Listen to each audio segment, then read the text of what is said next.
पहले जमाने की बूढ़ी आप देख लें, अगर बूढ़ी 70 साल की है, कोई 72 साल का अजनबी बूढ़ा निकले ना, वो खानदान का चचा ही क्यों ना हो, तो वो 70 साल की बूढ़ी भी सर पे चादर डाल के उस बूढ़े का एहतराम करके बताती है, ये मेरा बड़ा गुजर के जा रहा है। याद रखें, जो उलमा से मोहब्बत करता है या उनकी इज्जत करता है, उनसे लगाव रखता है, अल्लाह उसकी दुनिया में भी लाज रखता है और आखिरत में भी लाज रखता है।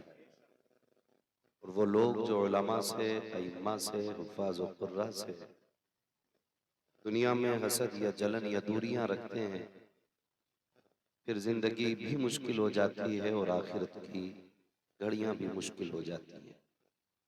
क्योंकि हमारा इनसे जो रिश्ता है वो सिर्फ इसलिए है कि ये हुजूर के दीन के वारिस है। तो सबसे पहली बात तो ये रखें मजबूत कि हमें अपने उलमा का एहतराम करना है। रखेंगे ना इंशाल्लाह? रखेंगे ना इंशाल्लाह? मैं ये नहीं कहूँगा कि आप उसी जज्बे में सुने जिस जज्बे में आपने शादाब व पैकर को सुना है। भाई, ये लोग पढ़ते हैं तो फिर खुद ब खुद लोगों में जज्बा पैदा हो जाता है। अब चूंकि रहे हम लोग, तो हम तो बड़ी कड़वी बात करने वाले लोग हैं।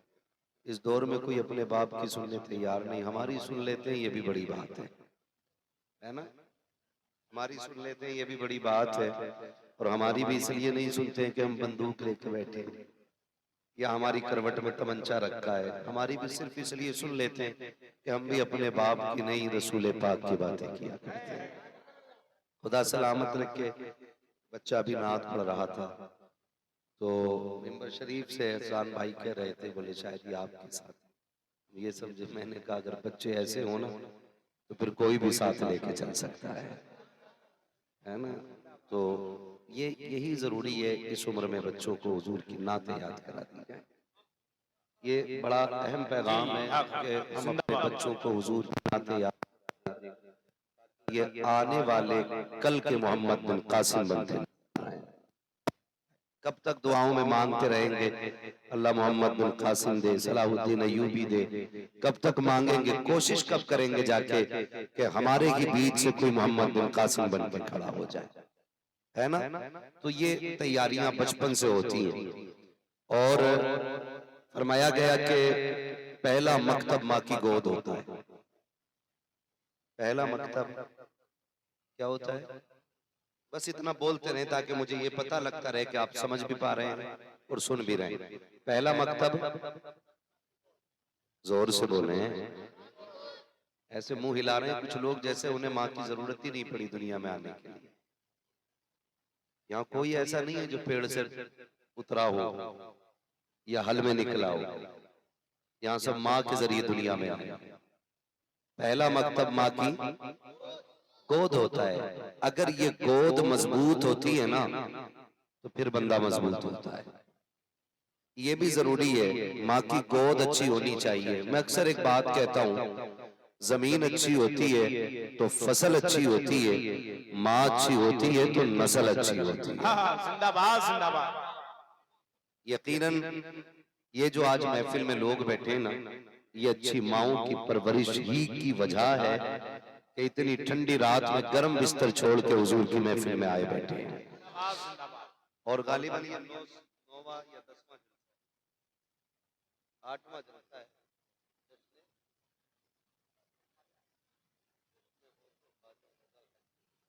माशाअल्लाह, एक महफिल में 3 बुजुर्गों की निस्बत मौजूद है।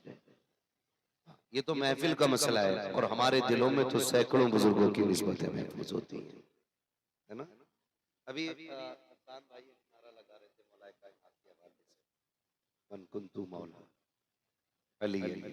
तो एक साहब मुझसे कहने लगे तो बहुत ज्यादा अली अली नहीं हो रहा है, हमारी अपनी जमात के आदमी थे। तो मैंने कहा भाई सुनो यार, एक सीधी सी बात है, तसव्वुफ का एक उसूल है कि जो आपके सिलसिले तरीकत के बुजुर्ग हो ना, उन्हें ज्यादा ही याद करना चाहिए। मौलाए कायनात सिलसिले तरीकत में हमारे आते हैं और सिलसिले कादरिया मौलाए कायनात से चल के आता है। तो इसलिए कादरियों पे लाजिम भी है कि वो अली अली कसरत से किया करें। रह गई बात दर्जों की और रुतबे की, मकाम की, तो ये अहले सुन्नत का बिल इत्तेफाक इजमा है कि अफजलुल बशरी बादल अंबिया बित्ताकीक अमीनुल मोमिनीन अबी बकर सिद्दीक। जिंदाबाद जिंदाबाद जिंदाबाद। इससे किसी को इनकार, इससे किसी को इनकार नहीं है। पहला नंबर हजरत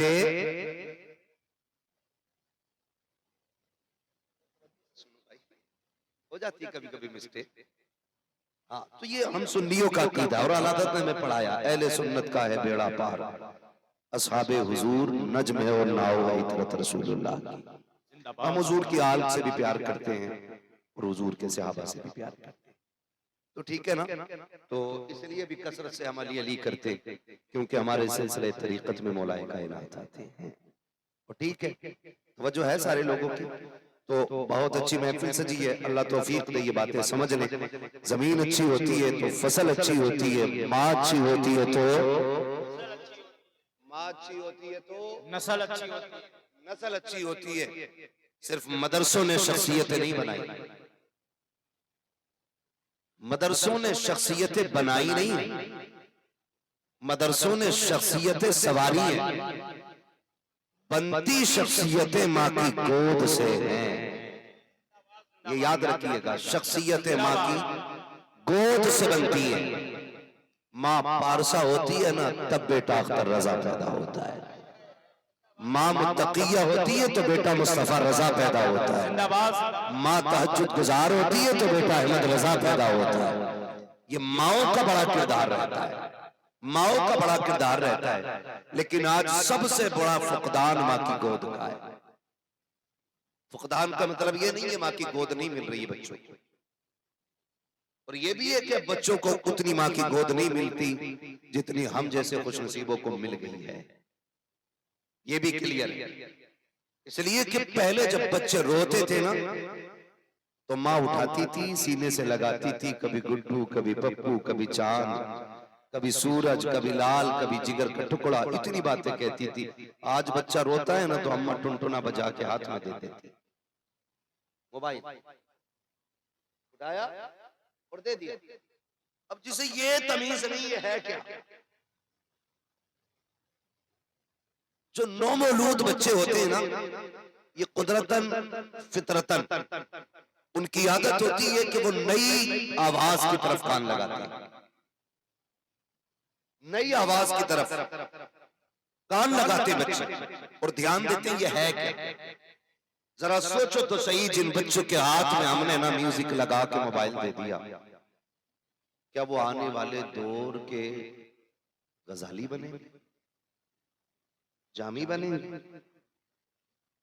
बोले अगर बेटी है तो क्या राबिया बसरिया बनेगी? नहीं बन सकती ना, क्योंकि हमने बचपन ही में उसके हाथ में म्यूजिक दिया है।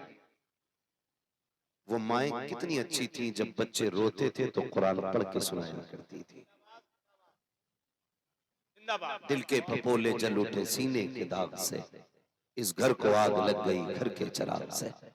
आज चूंकि शबे मेराज भी है, बड़ी अजमतों वाली रात है, जिस रात में मेरे नबी ने जमीन से अर्शों का सफर फरमाया है। मैं कुछ बताना चाहता हूँ। कुरान कहता सुभान अल्लज़ी अस्रा बिअब्दिही लैलन मिनल मस्जिदिल हरामी इलल मस्जिदिल अक़सा। जी, ये एक सफर है जिसका तज़किरा कुरान ने किया, मस्जिद हराम से मस्जिद अक़सा तक। मैं उसी अक़सा के हवाले से अगर बात करूं, एक दिन जब सलाहुद्दीन अय्यूबी ने उसी मस्जिद अक़सा को फतह किया था और बड़ी हसरत भरी निगाह से देख रहे थे मस्जिद अक़सा को, तो जो दुश्मन इस्लाम कैदी बने थे उन यहूदियों ने कहा था, सलाहुद्दीन क्या देख रहे हो, आज बहुत खुश हो ना कि तुमने बैतुल मुक़द्दस फतह कर लिया? कहने लगे हाँ, आज रब के करम से मैंने इस जमीन को फतह कर लिया है और तुम्हारे जैसे नापाक कब्जे से मैंने इसे निकाल लिया।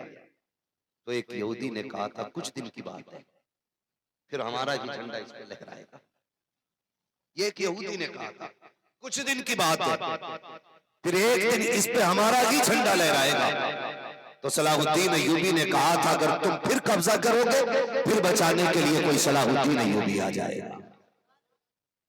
लेकिन रुक के मैं एक बात कहूं, जो बात सलाहुद्दीन अय्यूबी ने इतनी कही ना, आज तुम कब्जा कर लो, आज हमारा कल तुम्हारा, और फिर कोई सलाहुद्दीन आएगा। उसने बड़ी बात कही, उसने कहा सलाहुद्दीन, अब कोई सलाहुद्दीन नहीं है, अब तुम कैसे कह सकते हो? उसने कहा अब हम तुम्हारी कौम से वो तहारत और पाकीज़गी छीन लेंगे जिसकी बरकत से अल्लाह गोद में सलाहुद्दीन अय्यूबी बनाता है। ये यहूदी ने बात, और वो अपने मकसद में कामयाब हो चुके हैं काफी हद तक, वो अपने मकसद में कामयाब हो। आप कहेंगे कैसे? आप देखो तो सही, आज पर्दा कितना है, हया कितनी, मुझे बताओ बुजुर्गों का एहतराम कितना है। पहले जमाने की बूढ़ी आप देख लें, अगर बूढ़ी 70 साल की है, कोई 72 साल का अजनबी बूढ़ा निकले ना, वो खानदान का चचा ही क्यों ना हो, तो वो 70 साल की बूढ़ी भी सर पे चादर डाल के उस बूढ़े का एहतराम करके बताती है ये मेरा बड़ा गुजर के जा रहा है। लेकिन आज गैरत का जनाजा निकल चुका है, खुदा की कसम बूढ़ी नहीं है, बेटियां 18 साल की है, सामने बाप बैठा हुआ है, आज बेटियों के सिरे पे बाप के सामने दुपट्टा नहीं होता है, चचा गुजर के जाता है, सरों पे दुपट्टे नहीं आते हैं। ये बगैर की नहीं तो क्या है, ये यहूदियों का तरीका नहीं तो क्या है, जिसे तुम फैशन कहते हो, ये यहूदियों की स्कीम है जिसे तुम तरक्की कहते हो, ये यहूदियों का दिया हुआ वो शहर है जो हमारी गोदों का तकद्दुस छीन चुका है। खुदा के वास्ते इस शहर से निकलो, इस तरीके को छोड़ो और कनीज़े फातिमा ज़हरा बेटियों को बनाओ। ये दुनिया जितनी ताकत लगा ले, तेरी ही गोद से खुदा सलाहुद्दीन अय्यूबी पैदा।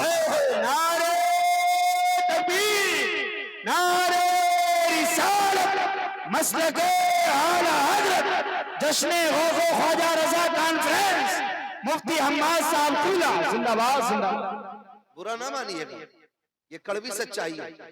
पहले गांव में पूछते भाई इसका थोड़ा इको कम करो, इसे आवाज इतनी दो कि ये आवाज संभाल सकती है, दब रहा जब मैं बोल रहा हूँ। तवज्जो है ना सारे लोगों की। आज पहले ये बवाल सिर्फ शहरों में था, अब गांव में भी आ गया। मैरिज हॉल, मैरिज हॉल से मुझे इख्तलाफ नहीं, मगर मैरिज हॉल में जो फितने उठ रहे हैं ना, उसने वाकई हम लोगों को सोचने पे मजबूर किया। पहले शादियां हो जाती थी, पता ही नहीं चलता था औरतें कितनी आई हैं, बच्चियां कितनी हैं शादी। और आज कंडीशन ये है कि मर्द और औरत सबका खाना एक जगह है और गैरत का कहीं भी पता नहीं चलता है। जब तमाशे कम थे तो दिखावे भी कम थे, अब जब तमाशे ज्यादा हो गए तो फैशन भी हद से ज्यादा बढ़ गया। माफ कीजिएगा, जितना बड़ा अमीर है बेटियां उतनी ही ज्यादा बेगैरत होती जा रही। गरीब की बेटियां पैबंद लगा के दुपट्टे ओढ़ लेती हैं, अमीर की बेटी के पास 10,000 का सूट तो होता है लेकिन 2 टके की उसके सर पे चादर नहीं होती है, क्योंकि वो जो उसने बालों पे डिजाइन भी बनाया हुआ है वो किसे दिखेगा। हाँ हज़रत, वो जो उसने फैशन लिया हुआ है वो किसे दिखेगा। फैशन लिया क्यों? क्योंकि बाप के पास कसरत से पैसा था, 10-5 हजार ब्यूटी पार्लर वाले को दिए और फैशन शो में आके बैठ गई। हद हो गई यार, अब तो रिश्ते भी ना ऑन द स्टेज हो रहे हैं। क्या है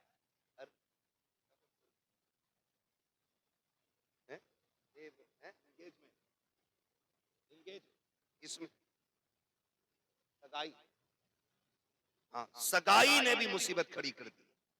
ये कोई रस्म नहीं थी पहले, लेकिन अब धीरे धीरे ये सारी बढ़ती जा रही है। इसका नुकसान सिर्फ वक्ती तौर पे नहीं, आने वाले 70 साल तक रोना पड़ेगा। अगर आज भी बंद कर दो ना ये सारे बवाल, आज भी बंद कर दो तो इसका फतूर 70 साल तक रहेगा। ये याद रखना, इतना बड़ा नुकसान हमने कर लिया है, इतना बड़ा नुकसान। ये कंडीशन है हमारी।